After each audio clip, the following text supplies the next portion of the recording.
స్వాతంత్రం వచ్చినప్పటి నుంచి ఇప్పటి వరకు కోర్టులలో బీసీలకు ఎప్పుడు న్యాయం జరగలే. ఎప్పుడు రిజర్వేషన్ల తీర్పులు ఇచ్చినా బీసీలకు వ్యతిరేకంగానే ఇచ్చినాయి. నేను అంటున్న ఈడబ్ల్యూఎస్ రిజర్వేషన్లు 10% కేంద్ర ప్రభుత్వం పెంచినప్పుడు 10% వాళ్ళు కల్పించినప్పుడు మరి 50% ఉన్న రిజర్వేషన్లు 60% అయినాయి. అప్పుడు 50% పరిమితి అనేది సుప్రీంకోర్టు కనపడలే.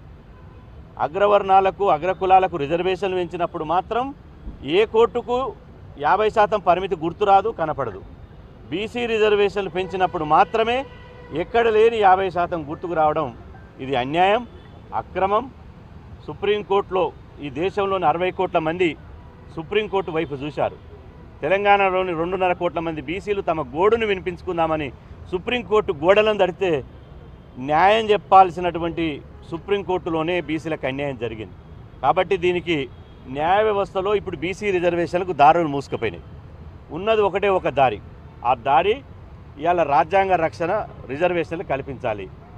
రిజర్వేషన్లను రాజ్యాంగంలో ఎట్లయితే ఎస్సీ ఎస్టీలకు ఏ ఆర్టికల్ ద్వారానైతే వాళ్ళ జనాభా ప్రకారం రిజర్వేషన్లు పెట్టాలని ఉందో బీసీలకు కూడా రాజ్యాంగ సవరణ చేయాలి. లేదా 9వ షెడ్యూల్లో తమిళనాడులో ఎట్లయితే 9వ షెడ్యూల్లో చేర్చారో అట్లనే 9వ షెడ్యూల్లో చేర్చాలి. అట్లయితేనే బీసీ రిజర్వేషన్లకు రాజ్యాంగ భద్రత దొరుకుతుంది.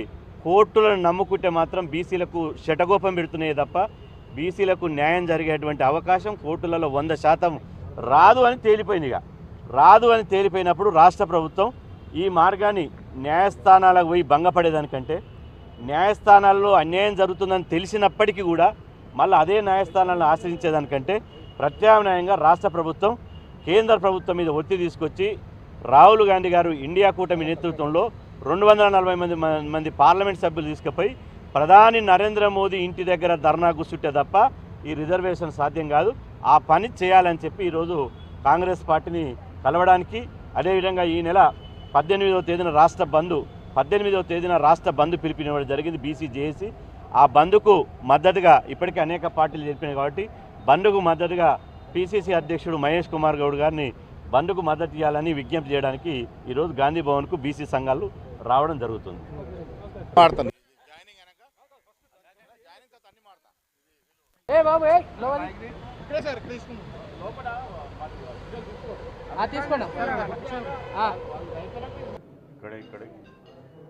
బోర్డు దయచేసి చాలా విలువైన సమయం అన్నట్టు ఇంకా మహేష్ అన్నకు చాలా ప్రోగ్రామ్స్ ఉన్నాయి కాబట్టి అన్న రావడం జరిగింది. దయచేసి మాట్లాడటం డిక్లరేషన్ పేరుతోటి మన దురదృష్టం ఏంటంటే అప్పటి పిసిసి వర్కింగ్ ప్రెసిడెంట్ ప్రస్తుత పిసిసి అధ్యక్షులు మహేష్ అన్నలోకి వస్తే 42% బీసీ రిజర్వేషన్లు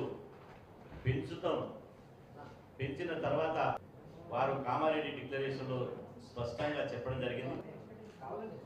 అనుకున్నట్టుగానే మనందరి బీసీల మద్దతుతోటి కాంగ్రెస్ పార్టీలను చూసినాం, మేనిఫెస్టోలు పెట్టడం, ఓట్లు వేయించుకోవడం. రాహుల్ గాంధీ గారు ఏ మాట కామాట చెప్పినటువంటి ఒకే ఒక్క నాయకుడు రాహుల్ గాంధీ గారిని ఇక్కడ మనం మర్చిపోద్దని చెప్పి సందర్భంగా తెలియజేస్తాం. తెలంగాణ రాష్ట్రంలో బీసీ వాదం బలపడడానికి ప్రధాన మహేష్ అన్న అపాయింట్మెంట్ ముందు వెనుక మనం ఆలోచించండి. చాలా మంది అయ్యారు, నేను ఎవరు చూడలే. చాలా మందిని చూసిన బీసీసీ అధ్యక్షుడు, కానీ మాత్రం నో కాంప్రమైజ్ చేస్తున్నారు. ఇలా పట్టుబట్టి కులగణన, కానీ పార్టీ అన్నప్పుడు పార్టీలో 100% జనాభా ఉన్నప్పుడు అందరూ అన్ని వర్గాలు అన్ని కులాలు ఉంటారు. అందరినీ బ్యాలెన్స్ జాతి కోసం ఖచ్చితంగా ఒక కమిట్మెంట్ తోటి పనిచేయాలనేటువంటి ఒక సంకల్పంతో ఇలా గౌరవ ముఖ్యమంత్రి మొట్టమొదటిసారిగా 1931లో అప్పుడు తర్వాత ఎవరు చేయలే. మళ్ళీ ఇప్పుడు కులగణన చేయడానికి మొత్తం మహేష్ అన్న చొరవతోటే కులగణన జరిగిందనే విషయాన్ని మనం మర్చిపోద్దని చెప్పి సందర్భం గుర్తు చేస్తున్నా. దగ్గర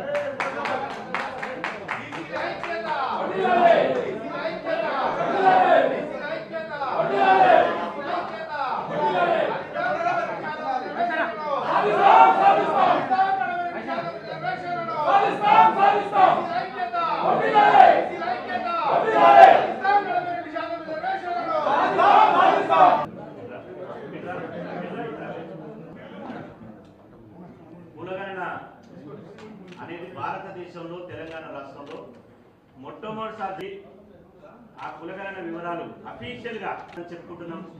బీసీలు ఇంత జనాభా ఉందని చెప్పుకుంటాం కానీ అఫీషియల్ గా 56.37% ఉందని చెప్పి 56.37%లో 42% బీసీలు విద్యాపరంగా అగ్రవర్ణాలకు రిజర్వేషన్లు ఇచ్చారు. వాళ్ళకు నో కమిషన్, వాళ్ళకి సెన్సెస్ లేదు చేసారు. మనది అట్లా కాదు, శాసనబద్ధంగా.